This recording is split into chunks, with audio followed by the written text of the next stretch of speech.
Sveiki visi, sveiki sugrįžę į mano kanalą. Šiandien noriu pasikalbėti apie tai, kas man labai artima, apie siestos kultūrą. Ir taip, galbūt kažkas iš jūsų jau girdėjo apie šią nuostabią tradiciją trumpai pamiegoti dienos viduryje arba tiesiog pailsėti, nes siesta nebūtinai reiškia miegą, tai gali būti tiesiog ramybės laikas, skirtas poilsiui, valgymui arba šeimos laikui. Aš kilusi iš Urugvajus, kur siesta yra gyvenimo būdas, taip pat 5 mėnesius gyvenau Ispanijoje ir žmonės ten irgi turi siestos kultūrą. Ir aš mačiau, kaip siesta iš tikrųjų gali pakeisti tavo dieną ir netgi sveikatą. Bet štai klausimas, kiek iš tikrųjų siestos kultūra gali pagerinti mūsų gyvenimo kokybę ir išvis ar ji gali pagerinti mūsų gyvenimą, tai aš kviečiu kartu panagrinėti apie tai. Pirmiausia, truputį istorijos. Siestos tradicija iš tikrųjų kilo iš senųjų žemdirbių visuomenių. Ūkininkai tokiose šalyse kaip Ispanija ir Italija per pačią karščiausią dienos dalį sustodavo pailsėti ir išvengti darbą kaitrioje saulėje. Tai, kaip aš jau anksčiau minėjau, Urugvajus yra migrantų šalis. Ir daugiausiai žmonių atvyko būtent iš Ispanijos ir kartu su jais atkeliavo ir siestos kultūra. Ši praktika yra glaudžiai susijusi su gyvenimo būdu ir klimatu. Tai regionuose, kur karšti popiečiai yra kasdienybė, sustoti ir pailsėti yra ne prabanga, o būtinybė. Laikui bėgant siesta tapo kultūros ritmu ne tik kaimo vietovėse, bet ir miestuose.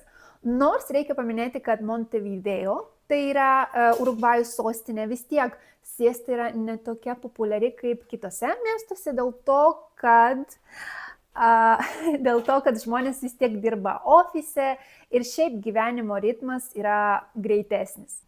Urugvajuje mačiau, kaip žmonės uždaro parduotuvės, grįžta namo ir mėgaujasi ramiomis akimirkomis po pietų. Siesta gali būti ir 12 val., ir 1, ir 2, arba 3, kada jūs pietaujate. Bet pavyzdžiui, jeigu jūs atvyksite į Paisandu, kur gyvena mano močiutė, nedidelis miestas, pavyzdžiui, 2 val., tai tikrai nematysite žmonių lauke. Tai nėra tinginystė, tai yra laikas atsipalaiduoti, atgauti jėgas, o paskui jau grįžti atgal į darbą jau atsigavus.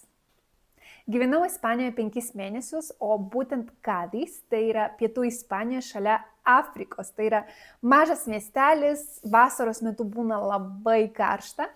Ir irgi mačiau tą patį dalyką, parduotuvės, restoranai užsidaro iki maždaug 5. Ir pirmiausia, buvo sunku priprasti prie to ritmo, nes vis tiek aš pripratau, kad Lietuvoje parduotuvės neužsidaro dienos metu, o ten tiesiog reikėjo priprasti ir pirkti dalykus iš anksto. Dabar pakalbėkime, kodėl siestos kultūra nėra skirta tik pietų šalims, bet ji gali būti naudinga visiems. Kodėl siesta yra naudinga?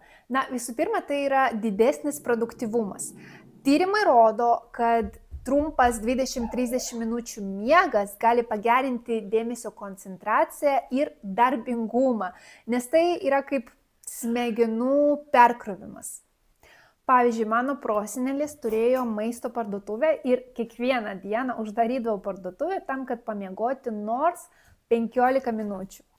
Mokslininkai sako, kad geriausia yra miegoti ne daugiau nei pusę valandos ir iš tikrųjų taip yra, nes aš nežinau kaip pas jūs, bet kai aš miegu valandą ar 2, aš paskui jaučiausi blogai, taip labai sunku atsikelti, priprasti prie dienos ritmą, kažką daryti, norisi tiesiog gulėti ir miegoti.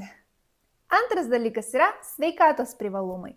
Tai poilsis dienos viduryje gali sumažinti streso lygį, taip pat pagerinti širdies ir kraujagyslių sistemos būklę ir netgi sustiprinti atmintį.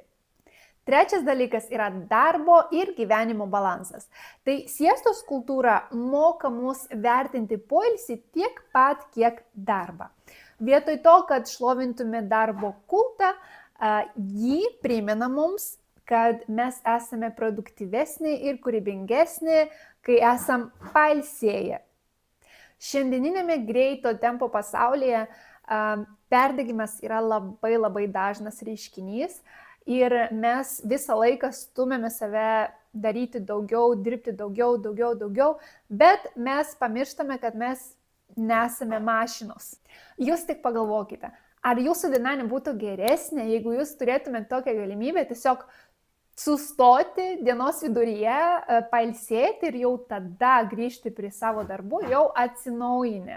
Daugelis progresyvių kompanijų jau eksperimentuoja su šia idėja ir siūlo savo darbuotojams, pavyzdžiui, poilsio kapsulės arba lankstesnį darbo grafiką. Jums nereikia gyventi Ispanijoje ar Italijoje, kad priimti siestos kultūrą. Iš tikrųjų yra keletą būdų, kaip mes galime implementuoti siestos tradiciją į mūsų gyvenimą. Pirmas būdas – planuokite pertraukas. Tai jeigu jūs turit galimybę, jūs dirbate iš namų arba anksti grįžtate po darbo, skirkite 20-30 minučių miegui po pietų, ir aš garantuoju, kad jūs pradėsite jaustis labai gerai. Antras būdas – sukurkite ramią aplinką. Tai jeigu jūs neturite galimybės miegoti dienos viduryje, nieko tokio. Jums reikia tiesiog susirasti ramią vietą, kur jūs galėsite atsipalaiduoti ir patikėkit, net užmerktos akys gali labai padėti. Trečias būdas yra sąmoningi pietūs. Tai kai jūs turėsit pietų pertrauką, aš rekomenduoju valgyti be ekranų, be telefono, tiesiog mėgautis maistu ir leisti kūnui atsipalaiduoti. Taigi, ką manote apie siestą? Pasidalinkite savo mintimis komentaruose, o jeigu kada nors jau bandėte siestą, tai irgi man labai įdomu sužinoti jūsų patirtį. Ačiū, kad žiūrėjote ir susitiksime kitame vaizdo įraše. Iki!